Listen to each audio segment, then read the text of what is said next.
اعوذ باللہ من الشیطان الرجیم بسم اللہ الرحمن الرحیم۔ السلام علیکم، میرا نام ہے ہیرا تحریم اور آج ہم بات کریں گے خواب میں گھر دیکھنے کی مختلف تعبیروں کے بارے میں۔ تو اگر آپ خواب میں گھر دیکھنے کی کسی تعبیر کے بارے میں جاننا چاہتے ہیں تو کائنڈلی اس ویڈیو کو آخر تک لازمی دیکھیے گا۔ آئیے تو شروع کرتے ہیں۔ خواب میں گھر دیکھنا کیسا ہے؟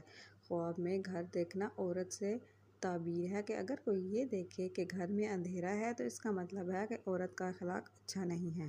اگر خواب دیکھنے والی عورت ہے تو گھر سے مراد اس کا شوہر ہے۔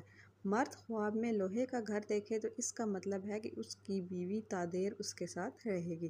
اگر وہ یہ دیکھے کہ ایسے گھر میں داخل ہوا ہے جس میں پانی چھڑکا گیا ہے تو اس کے معنی ہے کہ پانی کے چھڑکاؤ کے حساب سے اسے اپنی بیوی سے تکلیف پہنچے گی۔ اور اگر کوئی یہ دیکھے کہ اسے کسی گھر میں داخل کر کے دروازہ بند کر دیا گیا ہے تو اس کا مطلب ہے کہ وہ گناہوں سے پرہیز کرے گا۔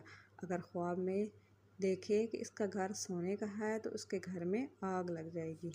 اگر آپ خواب میں گھر کے متعلق کسی اور تعبیر کے بارے میں یا کسی اور صورت کے بارے میں جاننا چاہتے ہیں تو ہمیں کمنٹ سیکشن میں لازمی بتائیے گا۔ اللہ حافظ۔